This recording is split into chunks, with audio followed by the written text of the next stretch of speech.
Bonjour à vous tous, mon nom est Camille Labelle. Aujourd'hui, je vais vous présenter une super ressource qui se nomme Empatico. Donc, je vais faire un petit plan de la présentation. Tout d'abord, nous allons aborder son utilité ainsi que ses caractéristiques. Nous allons aussi trouver des moyens d'utiliser cette application-là en classe. Nous allons ensuite parler de ses forces et ses faiblesses. Finalement, je vais vous présenter des outils qui sont complémentaires.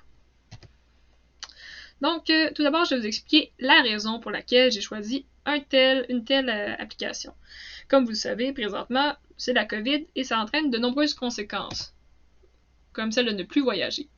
Donc, l'application que je vous présente, je vais vous expliquer dans quelques secondes comment elle va nous permettre de voyager de manière autre. Donc, je vais vous parler un peu de ma petite histoire. Plus jeune, j'ai toujours rêvé de faire de la correspondance avec un autre groupe ailleurs à l'étranger. Puis malheureusement, ça s'est pas passé. Donc voilà, donc je trouvais ça agréable de trouver cette ressource-là en ligne et c'est pour ça que je vous la partage. Donc, ce qui est bien, c'est que cette application-là, comme j'expliquais précédemment, va vous permettre de voyager, va vous permettre d'échanger avec un groupe qui est ailleurs dans le monde. Donc, par exemple, c'est une photo que j'ai prise ici, pas ici, dans une classe au Nicaragua.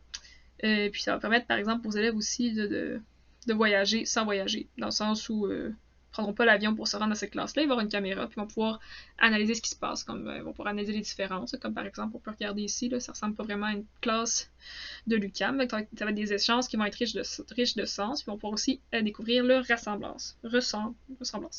Donc, comme le dirait Mark Twain, il faut voyager pour apprendre. Donc, c'est l'auteur de Tom Sawyer. Ce qui est bien, c'est que cette application-là de correspondance rentre en plein avec le PFEQ. Donc, un des domaines généraux de formation est de vivre ensemble. Et on veut que l'élève développe une attitude d'ouverture sur le monde et de respect de la diversité. Aussi, une des missions de l'école, c'est de socialiser dans un monde pluraliste. Donc, je vais vous montrer le site web ainsi que ses caractéristiques. Vous allez peut-être comprendre davantage ce que c'est concrètement. Donc, tout d'abord, c'est simple, il faut s'inscrire sur le site et ensuite, il faut rentrer quelques informations. C'est un peu comme une espèce de match Tinder. Le site va nous jumeler avec l'enseignant qui a les meilleurs intérêts communs.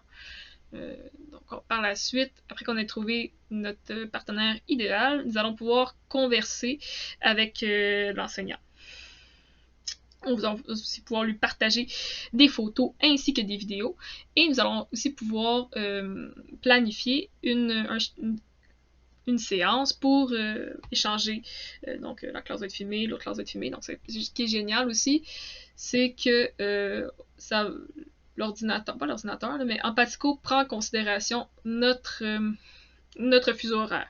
Donc, pas besoin de faire de conversion, là, donc pas besoin de calculer il va être quelle heure en France ou peu importe où au Nicaragua. Ça se fait tout seul pour nous.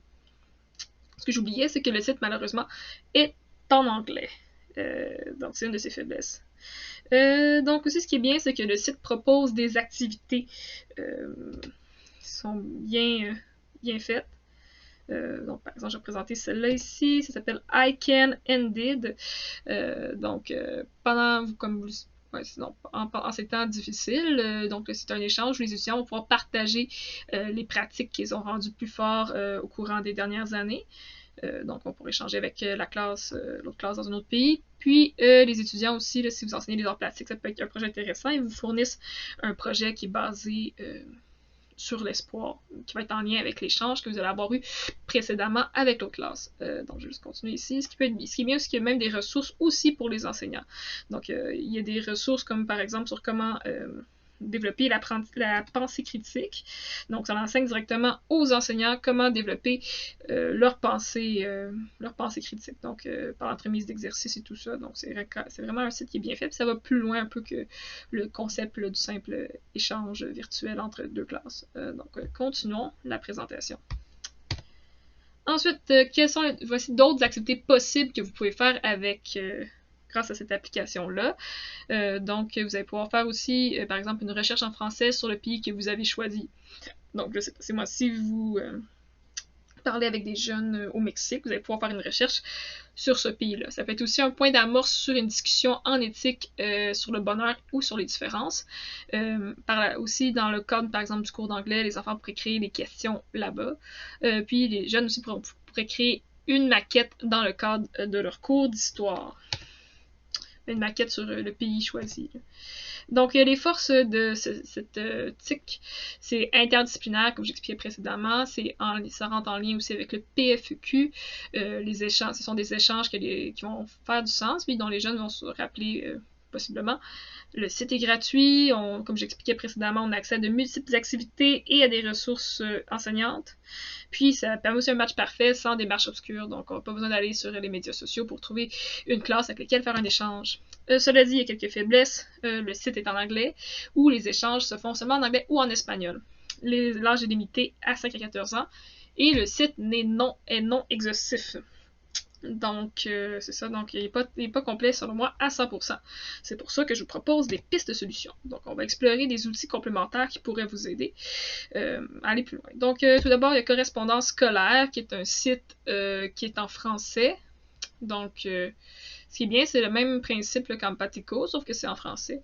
Donc, vous avez ici vous avez la section domaine, là, comme la personne aimerait ça pratiquer le français avec l'autre classe, les arts plastiques, la géographie, et ainsi de suite. Puis elle dit aussi les types d'échanges qu'elle aimerait faire, courriel, appel, et ça dit aussi l'âge des élèves. Donc, c'est simple, là, on fait juste, c'est comme un peu un forum.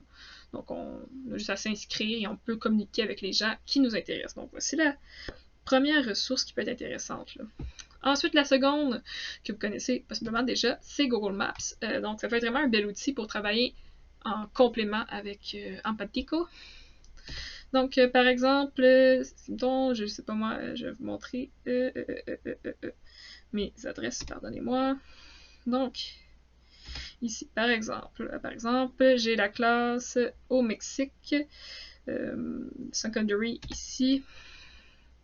Donc, ce qui est bien, c'est que je peux explorer avec mes élèves l'outil. Des fois, il y a plusieurs élèves qui ne connaissent même pas Street View. Donc, on peut explorer cet outil-là ici et montrer directement à quoi ressemble l'école où on va, avec laquelle on va échanger. Donc, on voit l'école est juste là, ici. Donc, ça peut être bien, là. Donc, on peut regarder ici l'école, elle ressemble à quoi. Donc, ça peut être quelque chose d'intéressant pour les jeunes.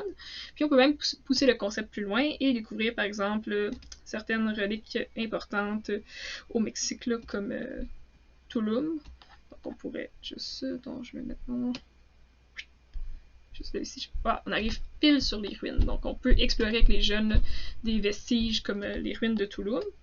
Donc, ça peut être intéressant pour notre groupe, donc d'explorer certains attributs du Mexique.